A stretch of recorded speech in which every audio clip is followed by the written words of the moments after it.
Thank you for coming out on this very rainy day. We appreciate it.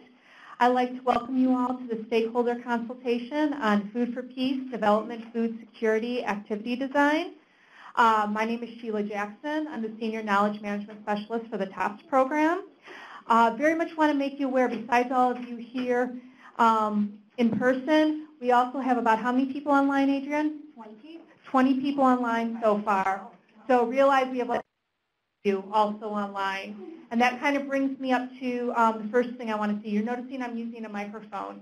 We want to make sure that people online hear everything. We're broadcasting out.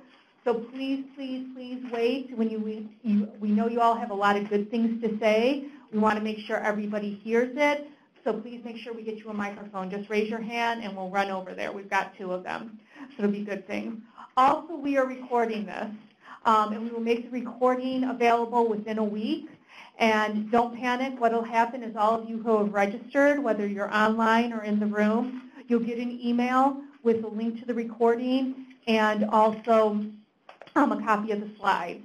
And one other thing I just want to bring up, and you're going to hear me bringing this up throughout the consultation, is you might have noticed we sent out a survey with some pre-published questions. We will also resend this link out to you because what's going to happen, we understand people have more to say than we can get in this time frame, or maybe you think of something once you've left the room. And we want to make sure we capture and get as many of your good thoughts and suggestions as possible. So we'll be leaving that survey up for about 2 weeks to get more of that information. So also if this is a colleague who couldn't get here today, whether in person or online, don't worry, they have another way to go ahead and input. Okay, everything going online? Okay, online? Okay, great. All right, and just to let you know, Abby and Adrian there, for the people online, they are your online facilitators. So please, if you are online, type in the chat box, questions, suggestions, comments. We really want to hear from you, and we'll make sure those are shared out. All right, and then for those of you who may know anything about TOPS events, we always have an icebreaker. We don't do this to torture you. We do this really to loosen things up, get you talking, and build communities. So what I'd like you to do, for those of you in the room, pair up with someone, preferably you don't know. If you're Adam Reinhart, you know everyone. So, but preferably you don't know. Introduce yourself, your name, your organization, and what is your interest in today's consultation. And for those people online, Adrian and Abby will be also leading them through an icebreaker. So please get up, meet someone new, talk to them. Thank you.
Hope you enjoyed meeting each other. Yep. Oh my gosh. Here you are. Look at us. I love you too. Okay, so now moving right along, thank you all for doing that.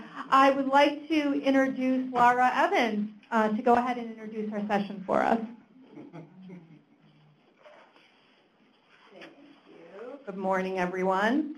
I had to tell my partner that I wasn't going to say anything about myself because I was going to have to stand in front of all of you and say it, so as not to say it twice. My name is Laura Evans, and I am the team lead of the project design team within Food for Peace. I'm sure most of you have not heard of this team. It is a new team. It started about 10 months ago, and the genesis of it was sort of trying to take into consideration that Food for Peace has a new strategy and is operating in a very tight budget environment. How can we sort of more strategically and systematically look at our project design? So I used to work in the NGO community, and one of my NGO colleagues said to me, what are you talking about? Food for Peace doesn't design development assistance programs, the partners do. And I said, actually, we spend, a year to 18 months designing before we release an RFA. So that is what my team does. We are responsible for the design work that goes into the country-specific information and what we're looking for in terms of the RFA. So what we're doing here today is really touching base with you. We've done a series of internal consultations to look at how are we collecting and how are we using data, and how is that helping to inform our activity design. And so we wanted to reach out to the food security community and hear from you. We invest a lot of money in all of the various supporting documents that we're going to be discussing today, and we're interested in learning how you use them, if you use them. Do you like the format? Is there something better? Is the sequencing of when they're released appropriate? It really is an open session, and we're really just trying to learn so that we can improve the way that we do it moving forward. So that's what we're doing, and that's who I am. So I'll stop there. All right, thank you, Laura. Wonderful. All right, so now, to make this even more fun and interactive, which I know is why you guys are all here, is we're going to play a little game. And online, we haven't forgot about you. Adrian and Abby are also going to lead you through this game. So the game is called, Do You Use This Document? Okay, so I'm going to put up the name of the document, and I want you to be honest. There are no right or wrong answers. There's no shaming. There's nothing. But we want you, the whole idea around this is to really, for Food for Peace, to get an idea of how you're using these documents, what are you using them for, and if you are. Remember, we can't make things better if you're not honest with us. So be honest, okay? So I want you to raise your hand when I put up the name of the document if you use the document, all right? So document number 1, technical reference chapters. Raise them high, be proud, be proud. All right, so we've got 1, 2, 3, 4. Yeah, we're counting. 15? 13? Okay, 13, that's good. All right, wonderful. Next one. Country-specific information, or what you might know as CSI.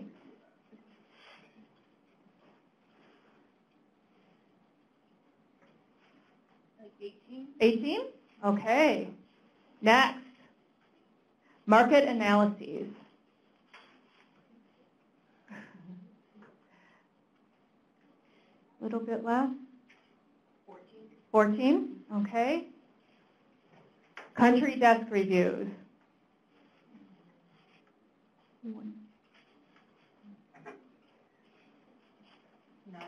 9.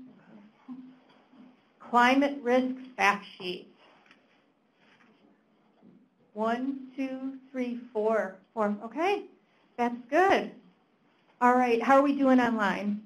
Want to go ahead and switch it up? Okay, so we're going to show you things. One of the things I just want to, from being here, I get a very different perspective. And one of the things I noticed is that a lot of the same people always raise their hands, which is a very interesting. Now, what I like, and here we have, for what we have online, we have about 20 people. And so technical reference chapters, how many did we have, Holly? 13, 15.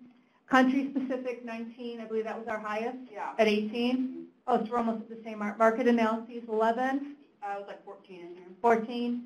Country desk, 9. That was about 11. 11. And then climate risk factors. This is interesting. We only had 4 people in the room, but we have 10 people online. So only people online care about the environment. No, I'm kidding. And also, just to let you know here, most of the people are coming from headquarters.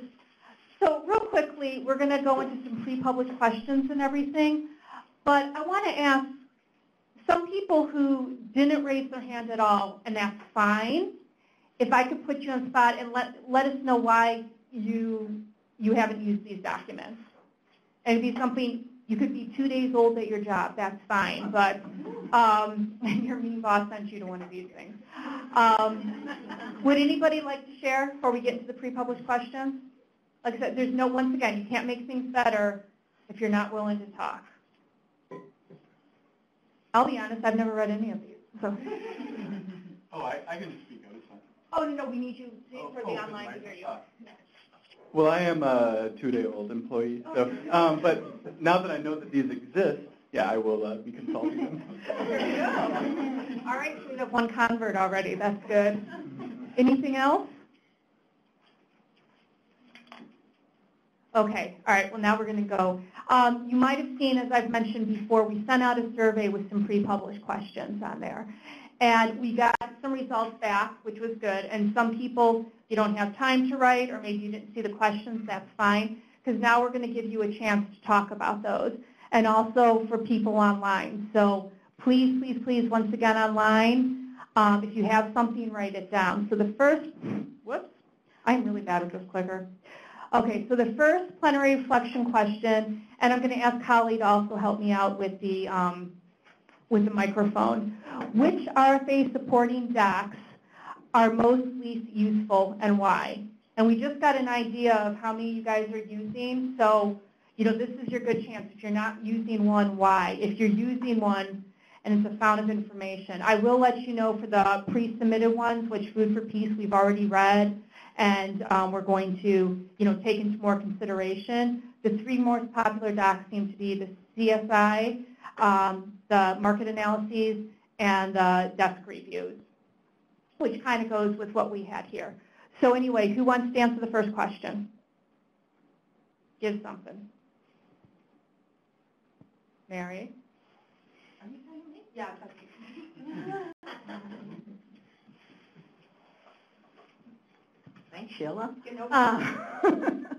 I think what I wrote in the response was the least useful has been the technical reference document, because each country has their own types of activities, and we draw a lot, at least from the health and nutrition site, we would draw a lot on that.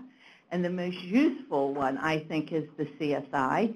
Now, the market analysis people at CRS would argue differently with me, but I really like all of those, because when I have a bright, brainy idea, I can go back to that and check to see if I'm in the real world or not. That's great. Yeah. Who else? Yeah, I'm coming right towards you, Malini. So there you go. Hi, this is Malini from Save the Children. I think the market analyses are the most useful. I'm coming from the livelihoods perspective, so it's critical for us to understand that. But also, I have a little bit of a different view. I think the technical reference chapters, which are relatively, I think, new introduction, and they've improved over the versions. I think it's really useful, especially for us to inform our colleagues at country offices that may not be as familiar with Food for Peace and its strategy and thinking around good practice, etc. So I have found it to be useful. Next. We have one from online. So Gwendolyn O'Donnell from CARE said that each of these documents has its strong points and its weak points. However, there are a number of inconsistencies among them that make them all relatively less useful taken together. While she finds that the technical reference chapters useful and the M&E policy and guidelines referenced within them, as these are not consistent in important ways with the RFA document, they're somewhat less than useful. As a result of the market analyses and the guidance of the CSI may be different when it comes to guidance and transfers, then these also become less than useful. The country desk review conclusions and the CSI may also be inconsistent. This makes it difficult to utilize the tools together. Okay, thank you. Thank you, Gwendolyn. That's great feedback. Great feedback. Anybody from Food for Peace want to follow up with anything or? Oh, thank you. Maybe we could start and just say, I don't know how familiar people are with these. Some people raise their hands or not, but sort of what is your understanding of the purpose of these documents? So, for example, the CSI, what does it tell you and how do you use that? Great question. Because almost all of you said you use it, so. This is Jacob from ACDI VOCA. I've actually had trouble with the CSI document because part of it is it's a lot of the valuable background information. And I spent a lot of time thinking about, well, why has this information made it into this particular country-specific information? And assuming that there must be something in here or all of these things in here which are a priority to Food for Peace. But they end up quite broad. So we spend a lot of time, probably more than I'd like to be doing, saying, oh, okay, so which ones of these are we going to prioritize? And a lot of times it guides our structure. It's like, okay, well, if they clearly have a heading here, this is an area that they want us to focus on, even though some additional research we do may suggest that that's actually not the priority issue, but we feel a little bit constrained to it because, well, it looks like Food for Peace is really prioritizing this. So how do we balance those two? So I use it to try to understand a little bit of how Food for Peace is prioritizing activities or intervention areas, but I also run into a little bit of trouble because of the contradictions even between our own research or other research. Balancing that is hard, and using it for structuring a proposal is also can be difficult when you run into those sort of contradictions. Anybody? Kyle Rick, you say, this is just a suggestion for Laura and others. Can we structure it? I know it's asking a little bit more participants, but structure, I thought your comment was really good, the last one, and structure, if you have a solution you could think of, maybe they could add that as well. Because anyway, that last comment was great. We have something online? No. I guess I have a question about the CSI because I see it as an outline as to where you say it's going, not where we might want to go. But how much national government involvement is in the formation of that document? Significant. Sometimes, Obviously it depends on the country. yeah. Right, and the capacity. It depends on the country. It depends on the capacity of the government in country. But certainly there's an extensive consultation process with other donors, with government stakeholders, with other implementers on the ground. There's a whole sort of research phase that takes into account like what is going on.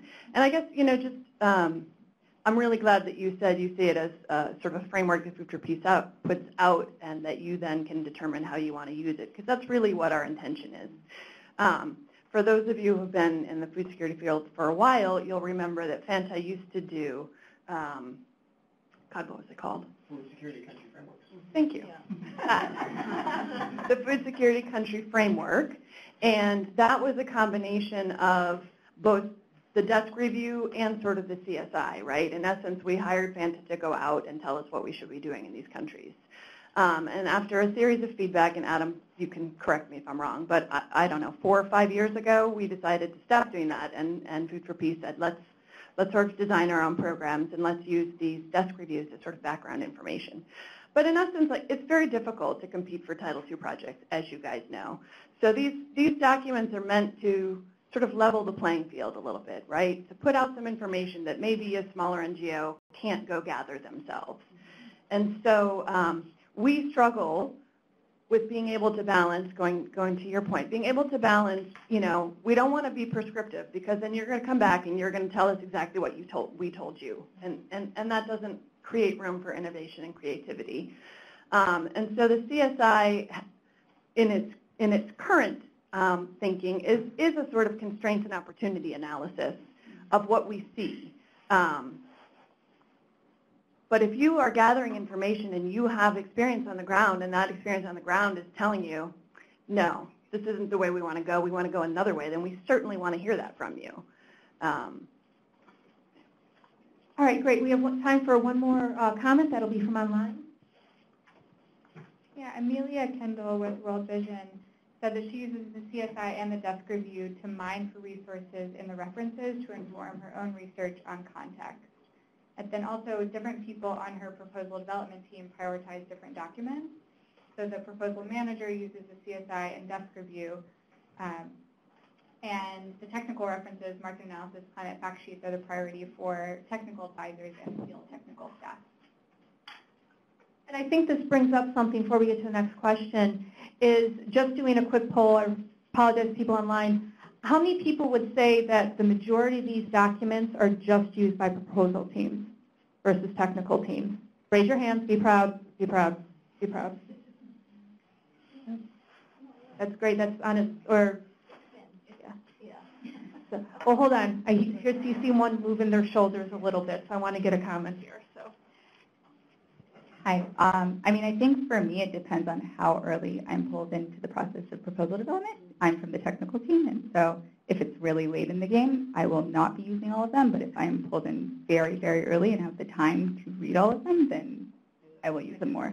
But if not, I'll prioritize the market analysis or something. Something like the one that's going to kind of give you the quickest snapshot of what you need to be able to help with the proposal. Maybe you have a different reason. Yeah, I was just going to add that the technical reference chapters should and are used post-proposal during program implementation as well. Okay. Oh, great. That's all wonderful feedback. Thank you. All right, so question number 2. How is the information being used in designing FFP development applications? If not, what information is used? For the pre-submitted, basically the majority of them kind of said the fact that it really was a guide to what FFP wanted, something that we've kind of talked about with this CSI. And we're going to dig into the CSI a little bit more in our next exercise. Another one, there were people who said it does help them with the design and implementation process, which is also good. So those were the 3 main reasons. But is there anything else? What information is used? We've been talking a little bit about that.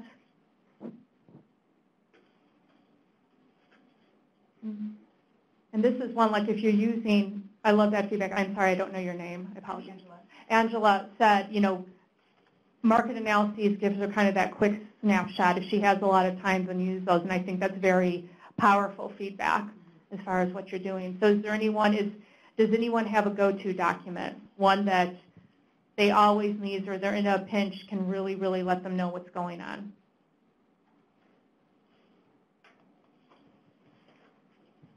Yeah, and I'll just say, again, this is Lara. These are intended to be a springboard, right? They're sort of to whet your appetite to what we have seen and what we know.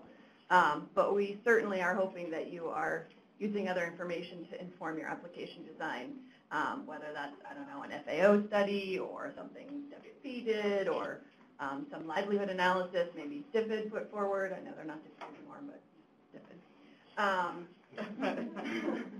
So, I mean, I just would like to hear from you, sort of what else it is that you're using and what's the combination. And I think at least 2 people have said that it's difficult because of the conflicting information that you're finding. So mining data from you, I can't change them if you don't tell me what you don't like about them. Yeah, very much so. I know what I don't like about them, so I'm looking to hear what you guys don't like about them. online. Why are you picking on me? Because I know you. Oh, yeah, because I know you. That's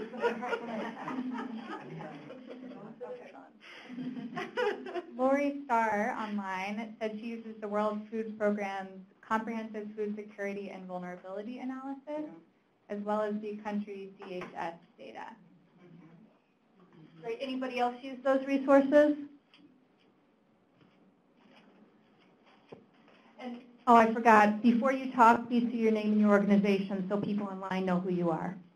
Mary Hennigan, CRS. I think the DHS is really a foundational document that we should use, or the SMART surveys that are done.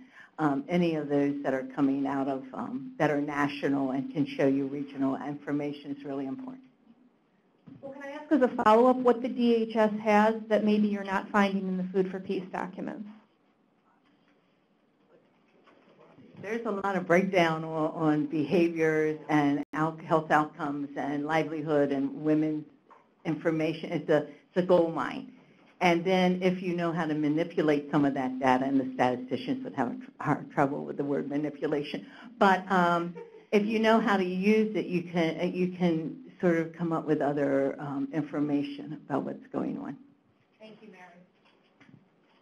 Name and organization. My name is Holly Kramer from Bluemont. We tend to use a lot of country-specific data coming from either intersector working groups in the field or our own field staff, but most especially the humanitarian needs overview, especially their subsector on food insecurity, is usually one of our go-tos. And once again, why? What do you? It gives, I mean, if we're designing a program for a specific country, it answers all the questions that we have about what we don't know on the ground already.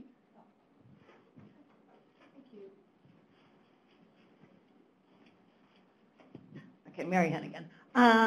The other thing that I think is really important are the evaluations of current DFAPs or whatever food security programs or other programs, because there's I think there's often a lot of waste in the information from other projects that we don't carry forward. And those are very useful documents. I think that's a great point. Probably an untapped resource. This is Laura. I'm curious about that, Mary, because usually they're not done in time for you to use them. The midterms are. Okay. And technically, I think the final, but ever since you've shifted into these global evaluations, it's making it harder for us. But there's a lot of information that comes out of the current project if they're in the same area or transferable. And we've got something online.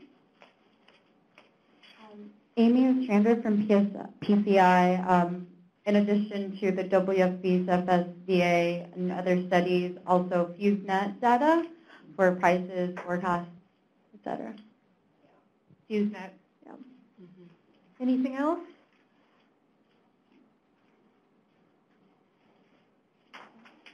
Okay.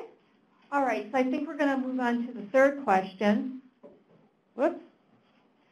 What are the information gaps? And we touched on this a little bit, but you know, if you look at the surveys and you look at how many of you guys are using some of these documents, not everybody's organization is just using them for proposals. There has to be some information gaps. What are these documents giving you that you need? So who wants to start? Remember, this is a safe place. We can't get better if you don't tell us how. We want to get better. That's why we're doing this. Load you up with caffeine and carbs. Sorry to those of you online that we don't want to load up with caffeine and carbs. All right, what are the information gaps?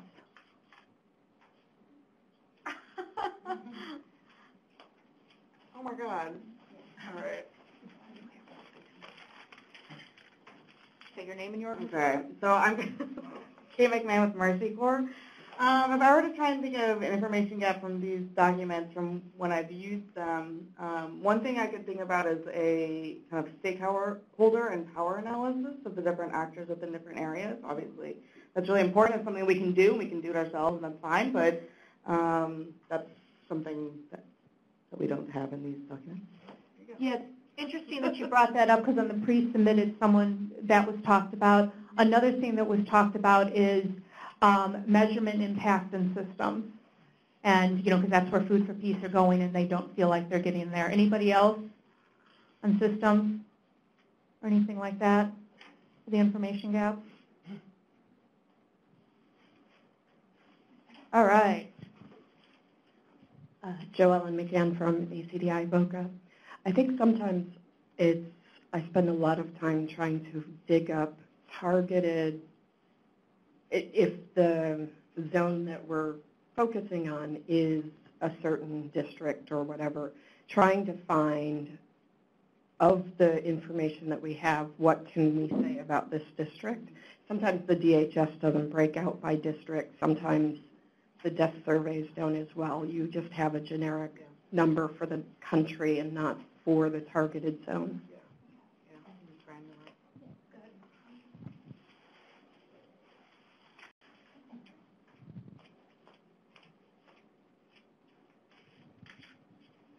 Great. Gwendolyn O'Donnell said that the name of the Development Food for Peace Awards is continually changing, which is adding some confusion. So she said they're referred to as Development Food Security Activities, or DFSA, but then in July 2017 version of the technical references, they're referred to as Development Food Assistance Activities, or DFAA. What name should we use to refer to these awards, and why has it changed from DFAP to DFSA to DFAA within a year's time? Will it keep changing? Will the same name be used in all guidance in the future? Who would like to answer that? All right, we got a couple here. We'll start with Laura, and then we'll go to Adam. Okay.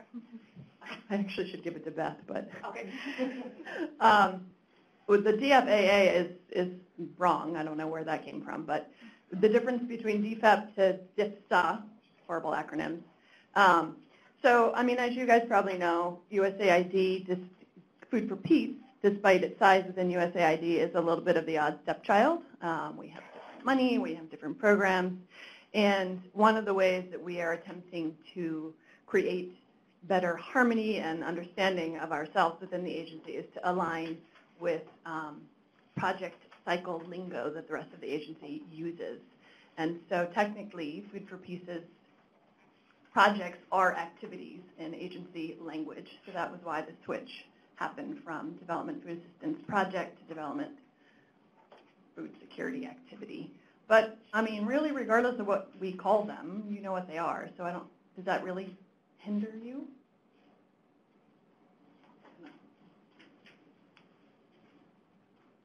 So, okay, so, all right, so what's in a name? Not that important, so. Beth, do you want to say anything? They shouldn't be changing. They should not be changing again in my lifetime at Food for Peace. Yeah. All right, so you're going to go over. How long is that lifetime, Beth? There you go. But we are, to follow up on your second point, Gwendolyn, we are going to update all of the documents that are mentioned here, as well as all the emergency stuff, the APS, including in the next, hopefully early in the next fiscal year. We didn't want to attack it at the end of the year crunch. All right. Okay, Samantha. And I just want to ask a question. We talked a little about the proposal. How many people would say they use these supporting documents throughout the program cycle? And if you don't, why? Anyone? No one uses them throughout the program cycle? Is there a reason for implementation? Anybody want to share?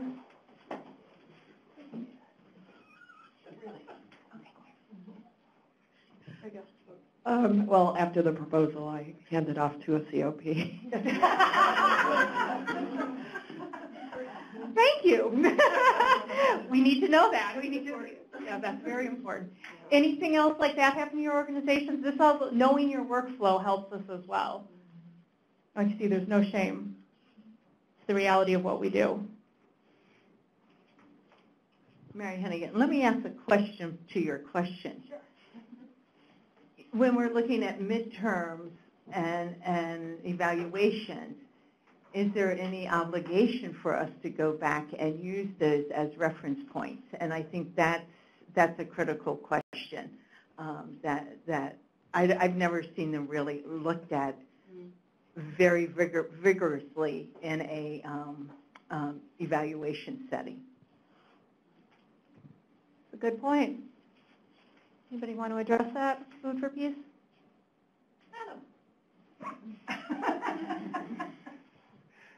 Adam Reinhardt, Food for Peace.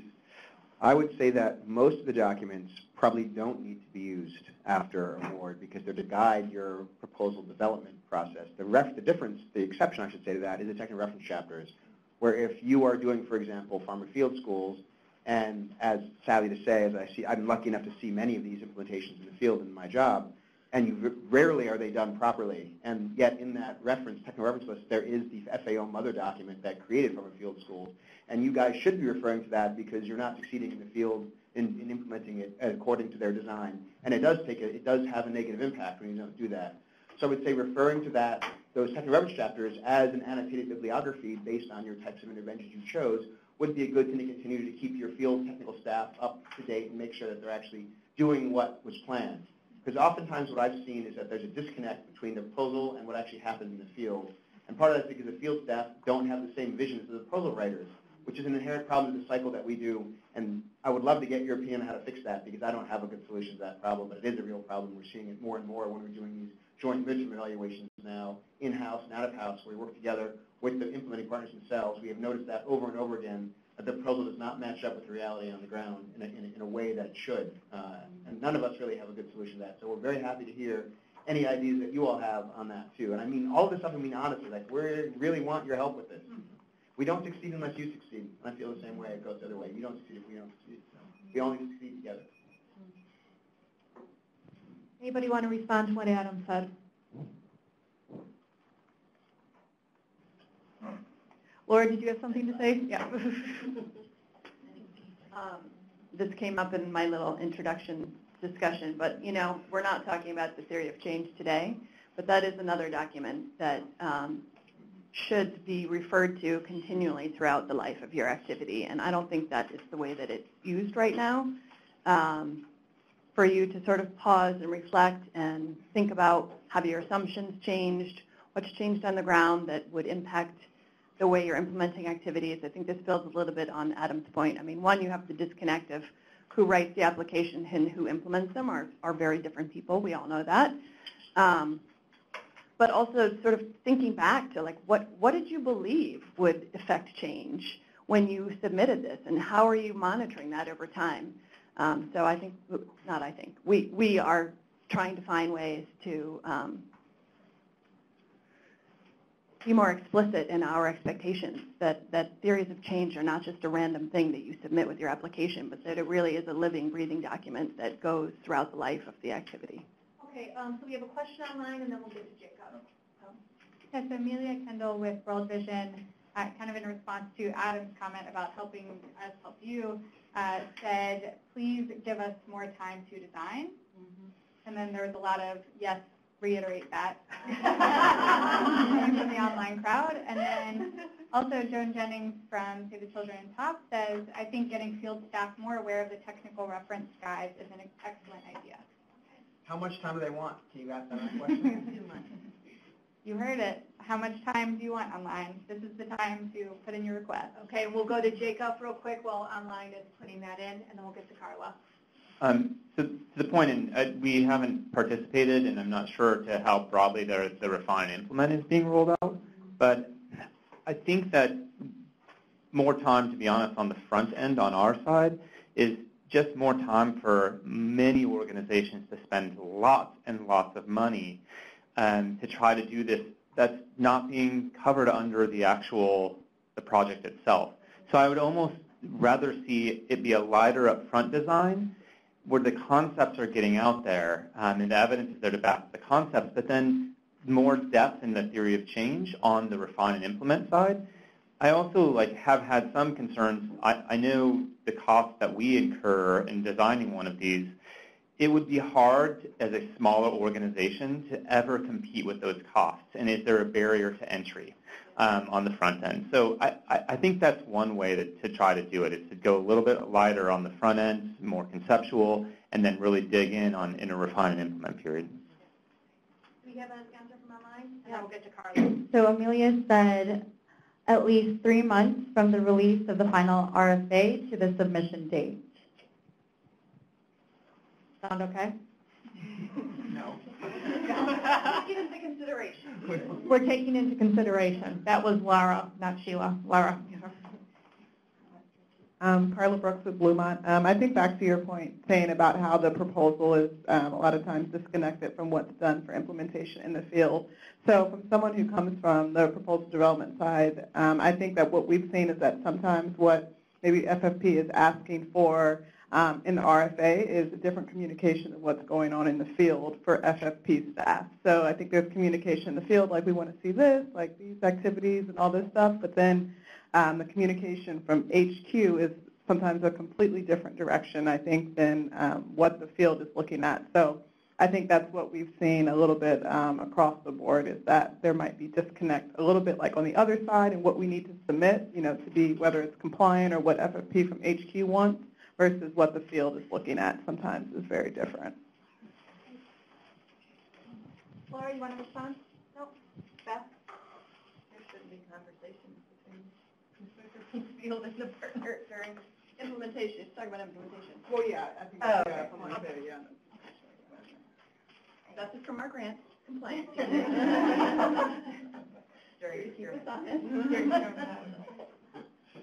Anything else? Some great comments here as far as stuff goes. So time and money, as usual, come up. All right. Okay, any parting thoughts? Okay, remember, once again. I have one parting thought. Yeah. It has to do with, I'm trying to pull up my, sorry. This is for what online came back with and said they'd like 3 months from the final design of when the RFA is released. My job entails drafting the RFA and then releasing it. And something that I've been told to be super cognizant of, and I'm trying to put my calendar now to see what it says. We try really hard because of past feedback to not release things around Thanksgiving and Christmas. Thank you. But and so that's why we've got, so our Uganda solicitation was released for us as an ideal time. And that was released in February. The final was posted, and it was due in April. So if we were to release it in January for final, we would have to release drafts and stuff over Thanksgiving, right before Thanksgiving. So I'd be happy if you would provide in the survey feedback on if you're willing to work over Thanksgiving and or Christmas as opposed to not, because that's something that that's actually what I was told when I was like, why can't we do this sooner? And they said because of the holiday time. All right, so we'll add that to the survey. And once again, if you have any more thoughts, whoops, oh, Laura has a thought. So, just one thought as a former proposal writer myself. There's a series of trigger indicators of what we're doing, right? I mean, you have the FACG that tells you where we're conducting research that comes out sometime in the summer. You have a draft RFA that comes out October, November, and then you have a real one, a final one that comes out between January and February. But realistically speaking, if you're reading the tea leaves, which I know all of you do, you'll know in August what is going to be final the following February. So it's actually a lot of lead time. Sorry, I won't keep saying final. I'm Holly from Bluemont again. I come from the program side, the implementation side. So speaking of how to bridge the proposal development to implementation, we're connecting with our AORs a lot on when we are doing iterative program design, something needs to be changed, things like that. So we rely on what the AOR's priorities are a lot of times, and also we're, of course, informed by our field. But if the AORs are paying attention to these documents, and if they're asking us to follow up, that might encourage more integration. Because I haven't seen that personally. thank you. Okay, great discussion. Got some good information there.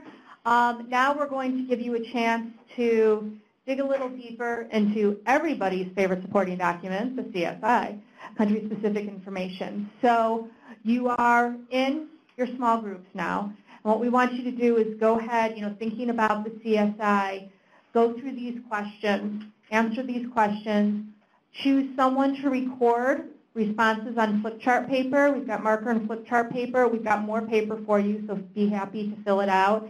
And then also one person is going to go ahead and report out. And I'll give you in a little bit how much time you're going to have to report out. But you've got about 20 minutes to get together and talk, go through these questions. Once again, let us know, everything your hopes, dreams, fears about the CSI. We want to go ahead and hear it from you. So please go ahead and get started. We'll be walking around if you have any questions. There's also people at your table from Food for Peace to help with facilitation if you need. And also Laura is going to go ahead and pass out some copies of the CSI for you to refer to just in case you don't have it memorized. And those of you online, Adrian and Abby will be leading you through this exercise. Any questions? Lisa, anything? Did I miss anything? Nope. All righty. Thank you.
Okay, all right. Thank you. If I can get everybody back for a minute.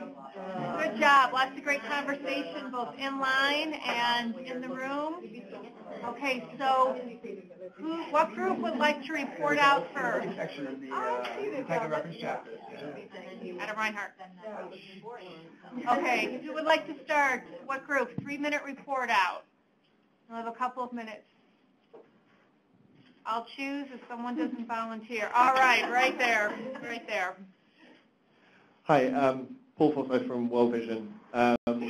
What we were talking about, some of the challenges we found with the CSI was typically in the past we've seen the format and the level of detail between the CSIs can be quite variable. I think in 2016, just the length of the DRC CSI versus the Ethiopia one was quite considerably different.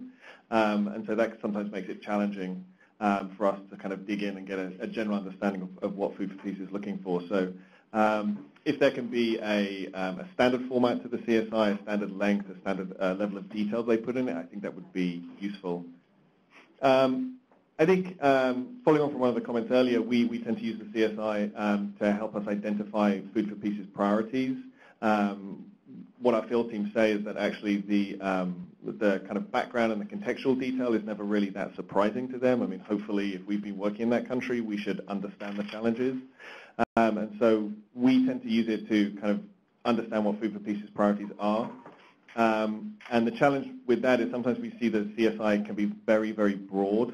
Sometimes it feels like the different sections are written by technical experts, and they all say, you know, everything in WASH is the most important thing, and then everything in livelihoods is the most important thing. So for us trying to understand where to pick and where to prioritize can be quite challenging. I think the other one is, the other challenge that we talked about is we see that obviously Food for Peace, you know, with the global food security strategy is coming under increasing pressure to integrate their programming with other AID programming.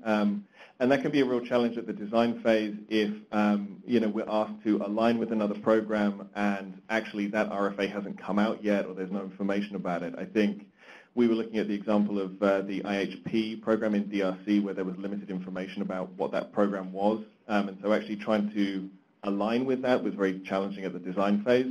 I think you can do that at the refine and implement stage, but we felt it would be better to actually try and do that design up front than trying to retrofit it during the implementation phase with all the partners. So if there was a better way that AID and Food for Peace could kind of align some of these documents coming out, I think that would be very useful. Okay, thank you. Any comments, questions? Okay, so I think this table also says something about standardizing the CIS. So would you guys like to go ahead and report out? We'd like to. So I think part of the discussion we had a little bit was how the CSI at kind of a broader level, but I think the feedback kind of coming from FFP was that, I mean, we keep it to this level just because we don't want to shape kind of how you guys like specifically should be thinking about the programming. It's kind of up to the implementing partner to do a little bit of that grit work in terms of, well, what are the priorities within what we're looking at a broader level. I think something just to reiterate they touched on was just kind of level of detail in there as well, kind of getting, I think, a little bit more pointed towards like district level, especially maybe in countries that have very different dynamics within different regions. So, for example, we work in Syria, so northern Syria versus southern Syria has very, very different types of issues that have kind of a different approach for each. Something else we talked about in terms of that information that would be useful, is I know you had mentioned that in a different kind of FFP call, there was a document that kind of deconflict like the types of programming that were priorities for aid within that area. So that was very, very useful document that had been provided.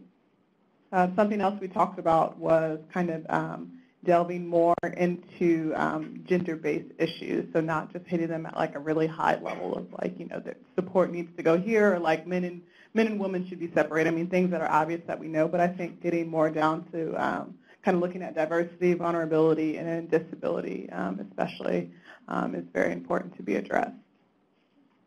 That's something that's come even in our last discussion about getting information on the community level versus kind of the broader one. And didn't the DHS have it on the community level? No, not that one. So, sorry. So that seems to be something to look at more the local level, and that's where most of our programming seems to be anyway. So. Any other questions or comments? All right. Would the online group like to go next?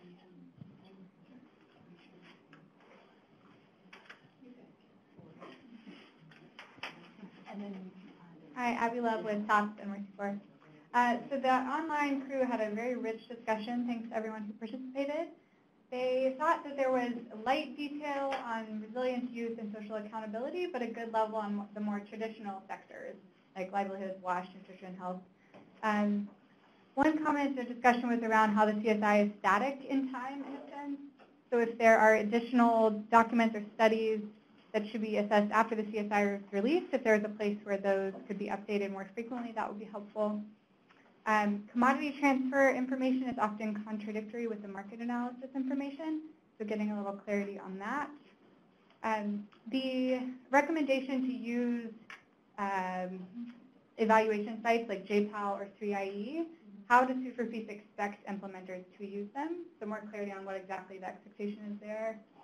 And then having the desk review released with the CSI would be helpful. That's reminded everyone that they tried to do that, but since it has to go through the country mission, it can sometimes be delayed. And then there was also a request for kind of a list of stakeholders or actors working in the areas that Food for Peace is putting out information about. But there was, thoughts about would we be spamming the stakeholders who are already working there if we put out a list of everyone who's working. So if there are studies that have already been done, for example, in Karamoja, a list of all the donors and actors working there, if that information could be made easily available to applicants, that would be helpful. And then be obvious and repetitive with what Food for Peace wants. As clear as Food for Peace can be, the better.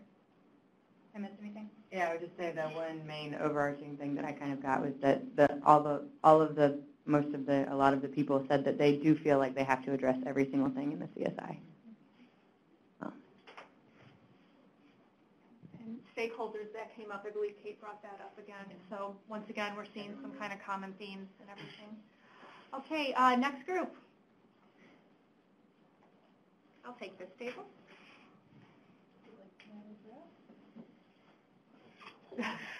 Yeah, hi, Josh DeWald from Save the Children.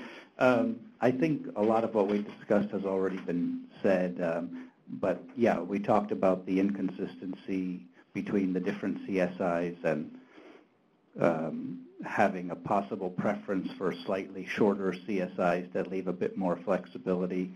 And then we talked about the degree to which people felt free to or felt that the CSIs were prescriptive. Do we have to follow everything that's in there? Or are we free to maybe say that certain things are outside the scope of the proposed program? And I think, the feeling was similar to what you were saying, that we felt that we should try to follow everything that's in the CSI. Am I missing anything? But generally, we did feel that they're useful and helpful touchstones that we go back to during design, and probably an improvement over the days when there were no CSIs, going back to the DAP days and things. Yeah, I know this table brought up a little bit about feeling, you needed to include everything in the CSI. Does anybody want to elaborate a little bit more on that?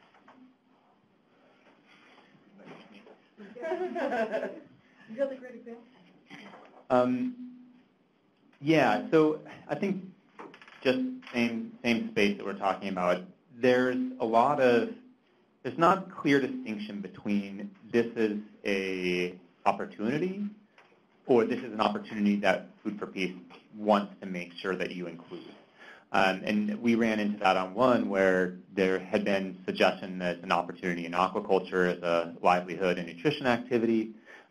It didn't really fit well with with the areas that we were going to target. We included it, but probably not to as much detail as we would have otherwise. And one of the debrief said was, you did not include aquaculture. And like, oh, well, if you wanted us to include that, tell us. Like, don't play sort of coy about it. So there's different sections that have different levels of details, and some sections said the offerer should. And other sections on WASH, it may never say the word should. And so it's like kind of apples and oranges. And so I guess our suggestion was, if there is something that, regardless of all these opportunities and challenges, you know the Food for Peace knows they want to see action around, say it. And don't leave it open to interpretation, or don't mix it in with an opportunity or a constraint and leave it up to us to interpret. So I think there was a little bit about that on the clarification. I would like to highlight that this group felt there was way too much detail in the CSIs. And I highlight that because it's something that goes back and forth within the office, and it's something that goes back and forth that we hear from you guys. We have groups of people that are like, tell us exactly what you want, spell it out, A, B, C, D, and others that are like, you're stifling all innovation and creativity, you're not leaving us any space. So it's an interesting dichotomy that, that we hear across time. So you'll be happy to know that we are working on a CSI template. And actually a request from this group was to see if we could put it out for comment, not with the country information in it, but just the template itself, to see what you guys think about that. So we'll consider that. I'll leave it there. Okay, and this is the last group to go? They went. Oh, they already went? Oh, that was everybody? Oh. Okay, so did anybody, any more comments, any questions, any kind of overarching theme? We got use of templates, too much detail. Lisa? Hi, I just wanted to add, actually, one of the things that was mentioned in our group, which I hadn't thought about, was in relation to the level of detail in the CSI. I think Josh also mentioned that because we have theory of change guidance, just the process of going through a theory of change exercise also leads you to want to try to tick off all the sectors that are mentioned in the CSI. So I thought that was an interesting observation.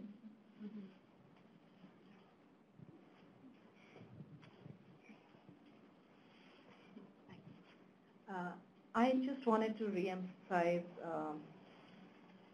in the CSI, I'm not sure if the CSI is the right place, but this whole idea of at the mission level taking a whole of government approach, ensuring integration and linkage across different areas within the mission and programs and the mission priorities.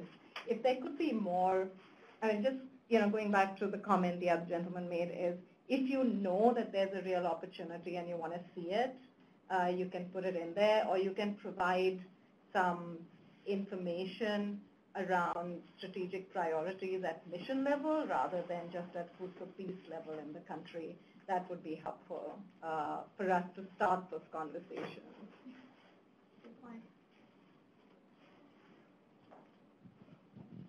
Hi, Nathan Fauci with ACDI Boca.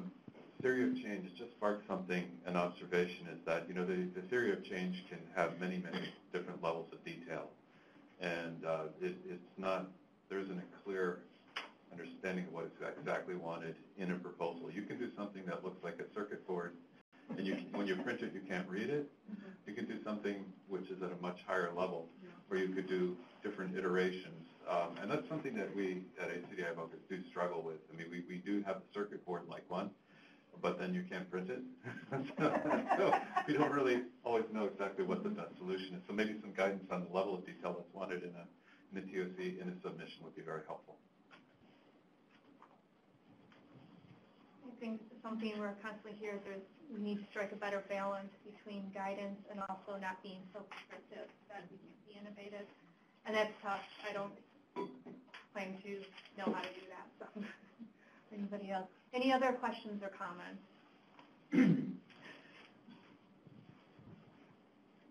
This is exactly what we want, by the way. This is Adam Reinhardt from Food for Peace. Thank you so much. These comments, we knew some of them, we didn't know all of them, and the ones we already knew, we've reinforced. This is very, very helpful to me personally, and I hope to Laura and the rest of the team. The one thing I want to say is one of the online questions, which I really loved, I got to get really excited about this. Somebody asked how to use JPAL.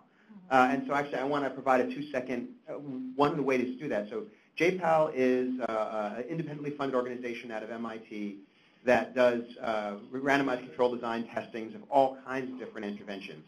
And so, for example, their website has all of their papers for free. You can just go get them, right? So if you're, for example, designing a program in, let's just say, Mauritania. We don't have any development programs there, but let's just accept we do.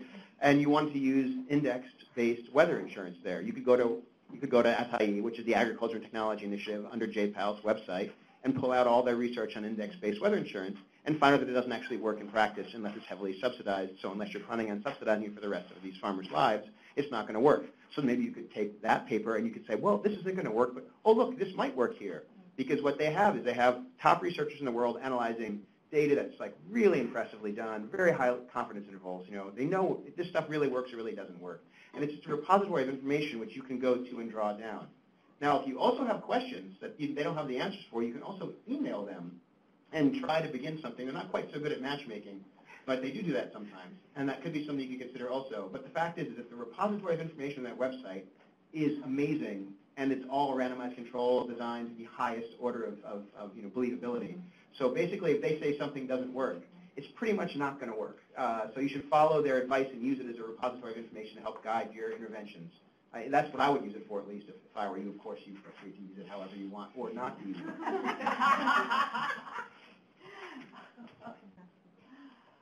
Any reaction or more questions about JPAL and how or how not to use it? Anything else? Is there anything that, before we leave the CSI, anything else as far as information gaps? I think we've talked a lot about, one thing that's very questioned, the online put, it had the traditional sectors in there. It didn't quite have the new one, resilience and youth, not a lot of information on those. I'm not quite sure why that is anything, but is there anything else you feel that it's really missing from a technical programming standpoint? Or around technology, that's such an important area. I wonder if it could be a separate section in your new template. What do you mean by technology? Access, okay. That's one of usage patterns. I mean, we can look that up. We do look it up. Yeah. But it would, that may be something worth considering. Anything else? Anything from online? Okay. So, Holly, where are we as far as time goes? About 2 minutes. Okay.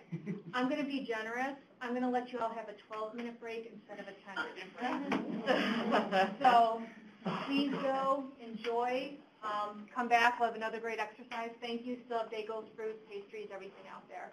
So thank you very much for everybody's hard work, and we'll see you in 12 minutes.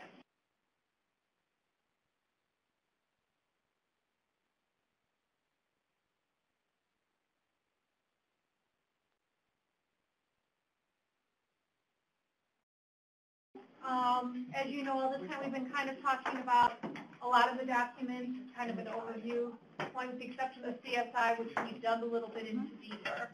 Now we're going to be looking at some of those other documents a little bit more in deeper. So you might notice, or you might not, that around the room, we have pieces of flip chart paper. And on those flip chart papers, they have documents, like we have FFP technical reference chapters over here, the climate respect sheet over here. This table will be market analyses, and then we'll have a second technical reference chapter. So what we would like you to do is to choose a document or a table. At each of your table, you can have someone from Food for Peace who's going to help facilitate. And what's going to do is you're going to be taking a little bit of a deeper dive into these documents, looking at these 3 questions up here. Online, we'll be doing the desk reviews. Now, anyone, if desk reviews are near and dear to your heart, we apologize if you're in the room, you don't get a chance. But remember, we will have that survey, so you can always put your information in about the desk reviews and remind you about that. So, to let you know also for technical reference chapters over here, your facilitator is going to be Kyla. Okay. For market analyses, it's going to be Ruko, who's over here, and we'll be moving. For the climate fact sheet, it's going to be Kyle, right over here. And for the second technical reference chapter, it's going to be Adam Reinhardt over there. So I'd like to give you all a minute to please select your document and the technical reference chapter is your facilitator, and then go ahead and get started with the conversation and the question. Yeah, like which one you want to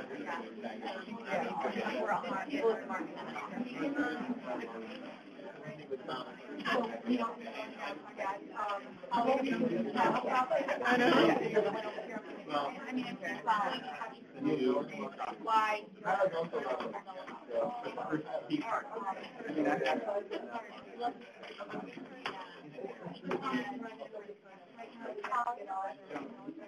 what happened? Climate change.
can go ahead and wrap it up.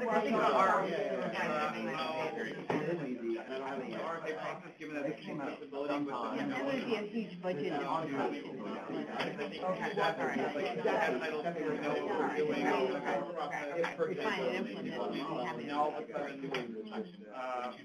All right, I see a lot of great conversations going around, so we're going to go ahead and time for report out. Everything came out at night. I was surprised that there's not like a 2-day. Okay.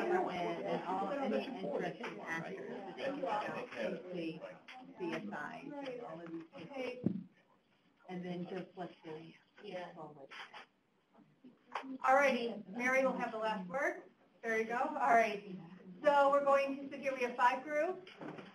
You were all talking about your document in terms of these questions. Does the document contain the necessary information in a usable format to inform the development of the application? Is the document disseminated at the right time, or should it be sequenced earlier or later?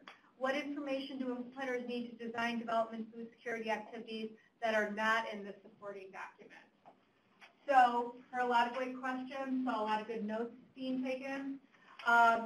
Anybody like to start first? Elisa, who we got? Hi, this is Elisa from Food for Peace, and I was, with the help of Adrian and Abby, doing the online community talking about the desk review. So thank you for everyone who participated. We had a great conversation. So I think a couple of highlights from our conversation are that I think 2 things that at least I took away, and there may be more, is that the desk review should add a component on stakeholder analysis, and that some type of synthesis or bibliography of relevant food security evaluations or evidence would also be helpful. We also spent some time talking about format. We, obviously want a very wide distribution and want people to use our information. So what we had talked about online is maybe instead of one big desk review that comes out often too late, is to break up the desk review in multiple sections so that as those sections are done, we can release them so people can use that information, hopefully in more real time. And another idea related to that is when we release that section, maybe we could also host a webinar that's recorded so that it's not just a static document, that people can get the information and then also have a venue to have a conversation that's a little bit more dynamic about the information in it. We thought that would be also good for field people, that we could and that we could record it and they can reference it multiple times if they need to. Great suggestion. Yeah. It's the 3rd time heard about stakeholders, so that's very important. I like the idea of releasing it as it's ready versus one big document. Because can I ask, how many people read the whole desk review, and how many people read the whole desk review? How many people just skip to their technical chapter, or the ones they want to, besides Elisa, who reads the whole thing? Bless your heart. Yeah, so be proud, you're in a safe space, yes. So, I think there's kind of the need there for just releasing when it's going there. Okay, thank you. Anything else from online? No? Any responses from the room? What was said online about the desk reviews? Okay. All right. So next, I think I want to get one of the technical reference chapters. So Adam is volunteering. This is Adam from Food for Peace. We had a quite interesting discussion about this document, and I will just say some of the highlights, and I'll ask if anybody wants to add anything from the table after I finish. But the highlights were that the document, it is useful as a concept, at least, I think, from what people were saying, which is great because we put effort into it and we want it to be useful. And if it's not useful, you have to tell us, or better yet, tell us how we can make it better. One of the comments that I think we will take to heart is that it is a little bit overwhelming in its depth and breadth, I guess, both. So I'm not quite sure how to solve that, but we'll think about it. And any suggestions you have to make that easier. One of the suggestions was to break it up into component documents. So instead of having one overall one, there'd be a standalone one for health, a standalone one for this, and so forth, which is an interesting suggestion, which we'll take home and discuss. Another point was the health side has quite a bit of systems thinking throughout it, which the health systems folks are very advanced in those types of thinking. And on the livelihoods, agriculture side, and market side, there wasn't as much, and needs to be there. And that was a very, very heartfelt suggestion, and one we will take home, and we will definitely work on that for the next iteration of this. That's an excellent suggestion. Was there anything else? Those were sort of the two biggest ones I got from you guys. Is there anything else? Anyone want to add anything? Okay, that's good enough, I think, for now. And please keep the lines of communication open. Feel free to email us, let us know. We want your feedback. We really do, I promise. All right, and we've got something from online real quick. This is Abby Love-Tops. I actually received an email about this, about the technical reference chapters last week, about how there weren't page numbers, and that made it extremely challenging for people to navigate. So just as a small point, that's a good way to do. True and bad. Page number, but that's something I truthfully did not expect to hear today. Hey, but that's part of usable format. Yeah, it is. Good. Good. Anything else? Okay, so how if we go to Kyla's technical reference chapters? Hello, my name is Kyla Gregory. I'm a WASH advisor in Food for Peace. And I was joined here at our table with 3 representatives from ACDI VOCA, 1 from Food for the Hungry, and 1 from Counterpart. So we got some really good feedback directly from implementing partners, and particularly from the proposal writing stage of this and how it's really useful or not useful. So key is that really the period between the RFA issuing and the actual submission of the application is pretty short.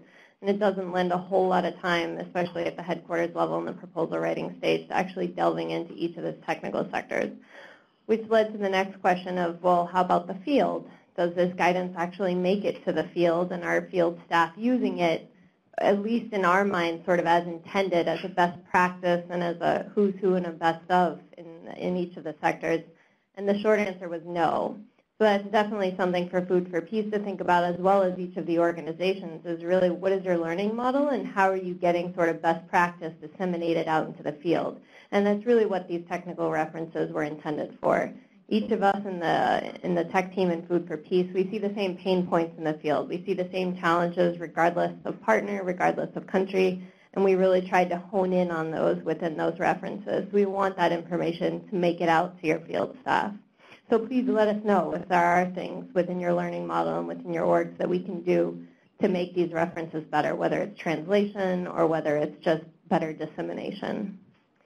Another point was that the theory of change, using that to design your program, means that activities should not necessarily drive design, which is well taken on our part.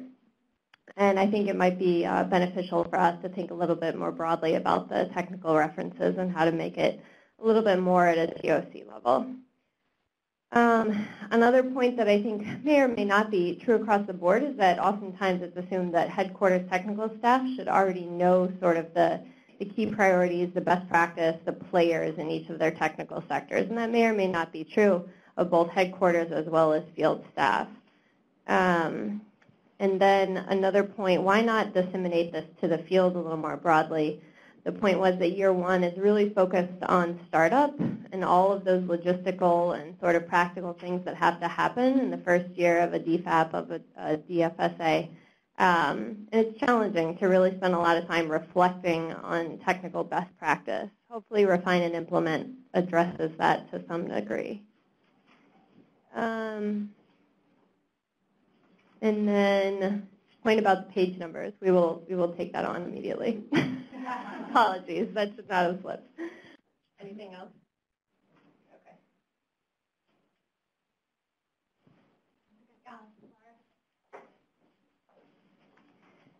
Thank you guys for that input. I just want to say that the technical resource chapters are on the Food for Peace website all the time, and they are updated as they're updated, but they were just updated in the last 2 weeks. So that's the resource that is always available to you. And as Adam said earlier, I mean, it is, and Kyla just said now, the intention is to disseminate best practices. So it's a resource for to inform your design, but it's also an implementation resource. So please do share it widely. It's available publicly, and it's always, always, always online. It doesn't just come out with an RFA. Great, thank you. Hugo, do you want to go next? Sure.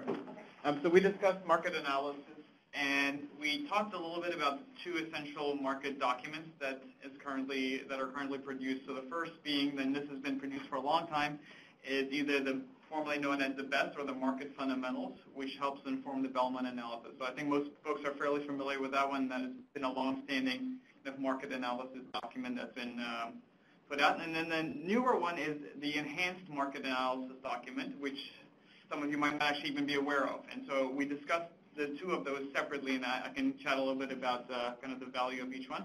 In terms of the BEST and the market fundamentals, what we said was for the informing kind of the commodity piece of programs, it's a super useful document in terms of understanding the infrastructure production levels and the commodity programs. So for both Title II and local and regional procurement, there was a sense that it's a valuable document, and that helps to inform the overall kind of strategic design of the project. It is also noted that it's useful because it often notates what are the other actors working in our areas, who are they, what are the other big commodity programs that we should be aware of, and then understanding the production levels, whether a country is self-sufficient, has a surplus, and kind of understanding more of the macro level market dimensions. We did note that there's sometimes not good strategic alignment between the different documents, and so that's perhaps something that we need to take into more careful consideration, that we're giving the same messages throughout the different documents. In addition, it was noted that kind of the more macro level development analysis that's done doesn't provide a lot of location-specific information. Then I'll just briefly comment on the enhanced market analysis. So this is a newer market analysis that was done. I believe the first one was with Uganda, and it's really to help support decision-making at a more geographic-specific level around the modalities that partners choose. So if you look at it, it's more of a kind of a regional geographic-specific market assessment, looking at what are the key parameters to inform your modality decision-making. This is a new product that Fuse has developed, and so I think one of the key takeaway points for us was that it's actually not very well known, and that maybe we need to do a little bit more promotion around it, around the product, what is in the product itself, but also where does this fit into the other documents that we have, and kind of what is its role within the decision-making. One other point that was mentioned was looking at other elements of the market, such as labor market, is something that we don't currently cover in our assessment. Anything else? Nice overview. And last but certainly not least, we have the climate risk fact sheet.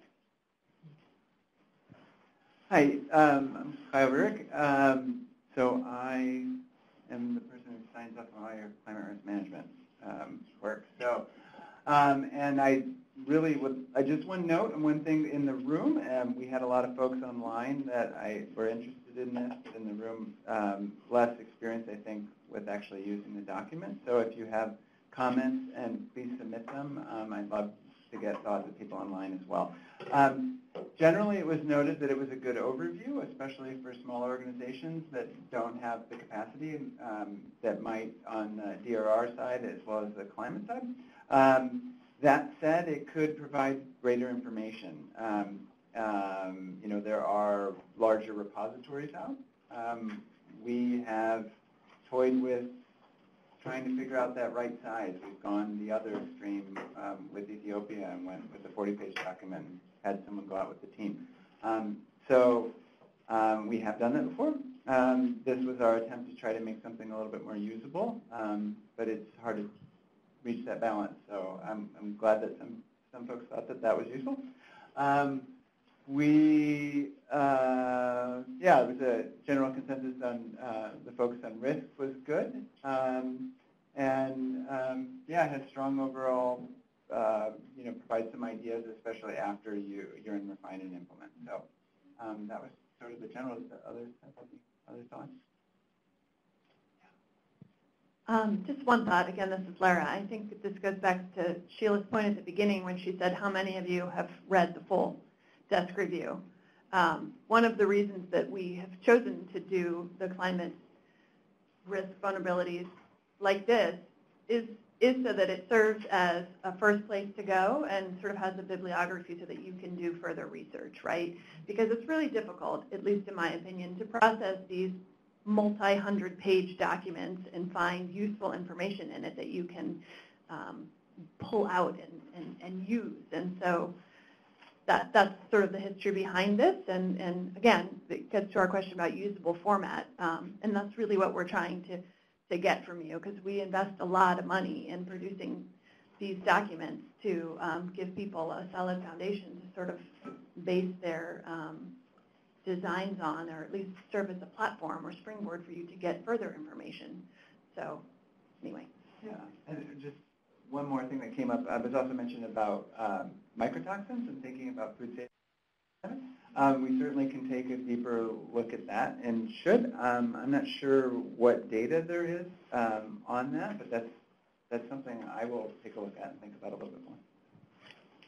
And just to remind everybody, once again, we have that survey with the pre-published questions. We will be expanding that survey so that once again, if you weren't able to comment on your favorite or second favorite document, you will have a choice to do that. You have a chance to do that. So any other questions, any other takeaways as far as this goes? So I thought it was very interesting. Climate's like need a little bit more. Desk review, need a lot less.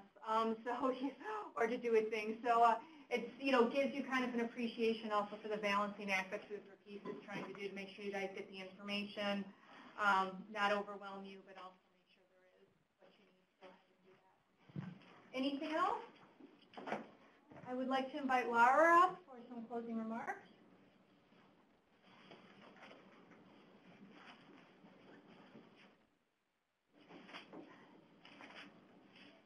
So I just want to really thank you for your time and sharing this information with us. I think there was a lot of very interesting insights. I'm glad that the groups were able to hear the variability within the room of people who feel like they're drowning in details and people who feel like they don't get enough details, because it's something that we struggle with internally, and obviously people feel very differently about it. But as I said in the beginning, my team is about 10 months old, and so these are the things that we get to spend our time ruminating on, and are very grateful for your insights and hope to use this. FY18 is done, basically, so you're not going to see these changes for another year, but we enjoy working with you. It's, I think, a very productive partnership, and we work together to enhance and sustain food and nutrition security for our beneficiaries. But really, I mean, it's very important. I mean, we put out things that we want you to use, and we want them to be useful and informative and to help you in your design process. We know that it takes months and months and months to do, and people are pulling their hair out trying to figure out what is being asked for. One thing I'll say I heard across multiple groups or sort of inside comments is, you guys are attempting to do mind reading of Food for Peace. What is it that Food for Peace is really looking for? What is it they're really saying? And Food for Peace is attempting to bait you to tell us what you're thinking. And so there's this very interesting dichotomy. And so I hope that in the process of refining these documents and, us refining our guidance around theories of change and other venues, we can sort of break down that strange dichotomy that exists between us. So thank you very much for your time. Thank you for coming, and I'll turn it back over to Sheila. Thank you, Tops.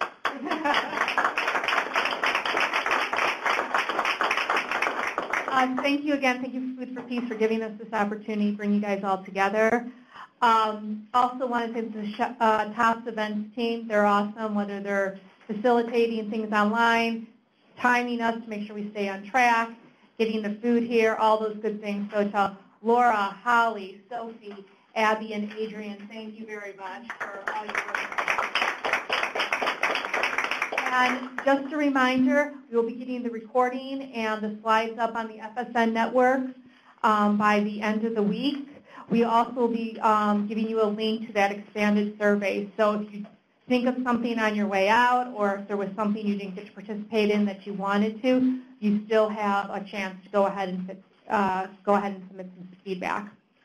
So thank you all again. Really appreciate it, especially for coming out, those of you in room. It's raining today. Those of you online for sticking with us and not switching to your email. We appreciate everybody, and we'll see you again soon. Thank you. Thank you all.